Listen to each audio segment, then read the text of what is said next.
Honório é um monstro, o verdadeiro nocauteador. Olá, me chamo Cláudio Sanches Lepe, sou chileno, natural da cidade de Santiago, capital do país, e hoje estou aqui para contar-lhes como sobrevivi ao ataque de um lobisomem. Minha história se passou no ano de 1982, eu era um jovem trabalhador e desportista.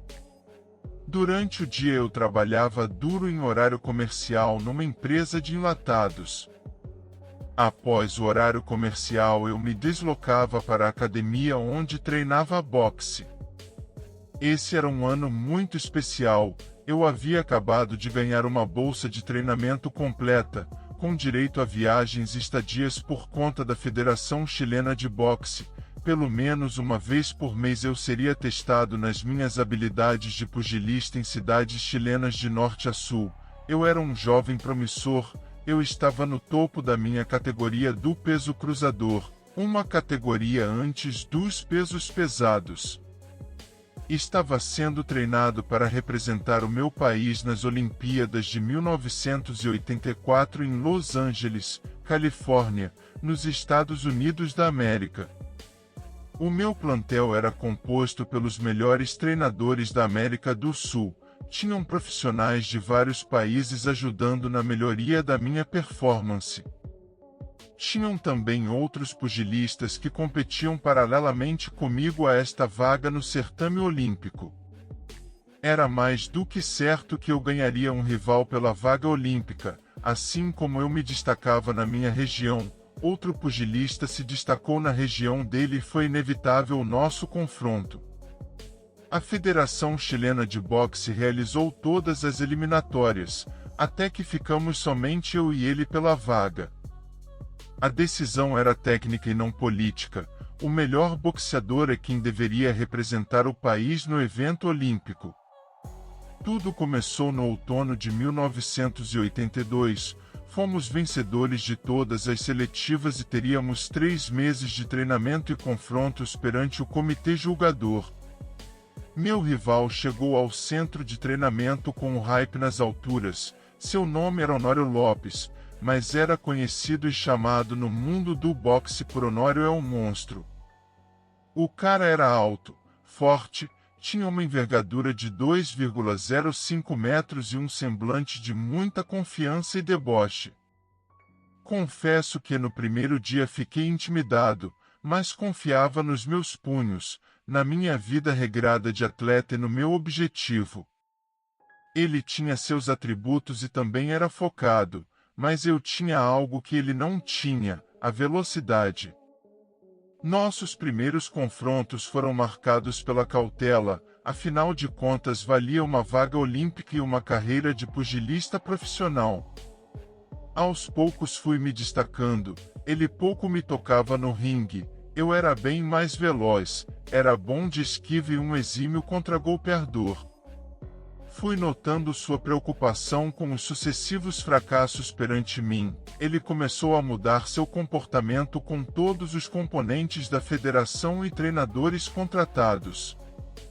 Minha rotina era, do apartamento para a academia, da academia para o trabalho, do trabalho para a academia e da academia para o apartamento.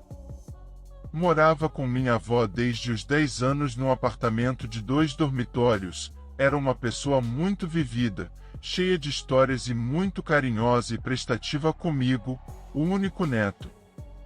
Eu saía pela manhã às 6 horas, corria 5 quilômetros até a academia, tomava banho, ia para o serviço, na volta no final do dia, treinava até às 22 horas e corria mais 5 quilômetros até em casa. No terceiro mês da seletiva final entre eu e o Honório, começaram a acontecer situações estranhas. Aquele caminho de 5 quilômetros que eu corria todos os dias, era uma avenida de asfalto muito habitada de um lado e totalmente desabitada do outro. Num lado onde o terreno era mais alto, tinham residências e comércios. No outro lado, onde o terreno era baixo, havia apenas vegetação, pasto, arbustos e árvores. Nas épocas de enxurrada, alagava. Essa era a razão de ninguém construir lá.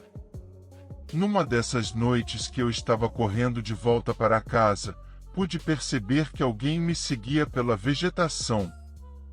Eu no acostamento da pista de asfalto correndo e alguém na vegetação me acompanhando. Por vezes apertei o passo para me distanciar, mas não adiantava, mesmo no mato quem me perseguia era mais veloz. Isso aconteceu de segunda a quinta, onde nesse dia ouvi algo como um urro ou rosnado. Nesse dia compartilhei com minha avó o que estava acontecendo. Ela sem titubear me falou que era um lobisomem querendo me atacar. Eu disse a ela que era muito difícil eu acreditar em lobisomens e que eu não seria a melhor pessoa para ele atacar. Haviam muitas outras pessoas mais frágeis do que eu. Minha avó me contou muitas histórias ocorridas no Chile, Argentina e Brasil. Mesmo assim não acreditei. Na segunda-feira da semana seguinte, tudo novamente, aquela perseguição. Comecei a ficar preocupado, mas não conseguia ver nada além de movimento na vegetação e sons muito sinistros. Nesse dia vovó me aguardava, disse que precisava falar algo de muito importante comigo. Disse-me que era semana de lua cheia, mas não era uma lua cheia normal, era um perigeu, onde a lua ficava mais próxima da Terra e que era uma situação onde as feras ficavam mais raivosas e superagressivas. Muita sabedoria da minha vovó, uma pessoa vivida, e muita burrice minha, um jovem impulsivo. Então chegamos na sexta-feira fatídica, onde eu estava fazendo o meu treinamento de corrida de volta para o lar. Cada trecho que eu corria eu ouvia urros e uma respiração ofegante. Logo percebi que não era de uma pessoa, era algo maior e mais forte. Eu acostumado a treinar com pesos pesados em ritmo acelerado e nunca ouvia algo semelhante. Já bem perto do apartamento perdi a paciência com aquela situação e desafiei o que ali estava. Dei alguns gritos perguntando o que queria comigo e por que não se mostrava. Chamei-o de covarde. Essa foi a pior atitude da minha vida, quando dobrei na curva do prédio, já dentro do condomínio que era cercado por telas, vi aquela enorme criatura sair do mato, atravessar a rua, pular a tela e correr atrás de mim. Faltava pouco para eu chegar na portaria, era abrir a porta, subir 2 lances de escada e abrir a porta do apartamento. Aqui entra o sobrenatural, não consigo explicar o que senti, eu jovem, bem treinado, na mais perfeita condição física, não conseguia correr, parecia ter um saco de cimento em cada perna, o pavor tomou conta do meu corpo, minha energia foi sugada. Cheguei na portaria, a chave não entrava no buraco, minhas mãos estavam trêmulas, consegui abrir e fechar a porta do prédio. Corri o primeiro lance de escadas e ouvi aquele estrondo. O lobisomem derrubou a porta de metal, simplesmente passou por cima. Cheguei ao segundo andar e aquele monstro chegou junto. Olhei para ele e ele me desferiu um golpe. Fiz a esquiva que um pugilista faria, mas somente me ajudou um pouco. Ele só deu esse golpe e fugiu. Todos os apartamentos da minha entrada e do prédio vizinho acenderam as luzes e foram verificar o ocorrido. Muitos vizinhos puderam ver ele fugindo numa velocidade incrível. O desdobramento dessa história é que é intrigante. Eu fiquei hospitalizado por 1 mês e 2 semanas. Não morri porque me esquivei. Se não tivesse me esquivado, teria sido degolado. Perdi a vaga nas Olimpíadas, mas no peso cruzador não teve representante chileno. Nem eu e nem o Honório é um monstro representaram o país. Vocês querem saber por quê? Porque realmente o El Monstro era o monstro, ele era o lobisomem. Quando ele me atacou, pude ver nos olhos da criatura o mesmo olhar do Honório. Ele tinha um sinal vermelho de nascença no olho direito. Eu treinava com ele todos os dias. olhava nos olhos dele todos os dias, agora como criatura transformada. A diferença é que seus olhos eram amarelados e um pouco maiores, mas o sinal era idêntico. Isso eu estava guardando só para mim. Não queria jamais incriminar Honório. Ele seria o representante do país e meu substituto imediato à vaga. Podia ser confusão mental minha ver o sinal dele no olhar da fera. Mas quando o pessoal da federação me disse que Honório desapareceu depois daquela sexta-feira, nem suas luvas e roupas de treinamento foi buscar na academia, eu liguei os fatos.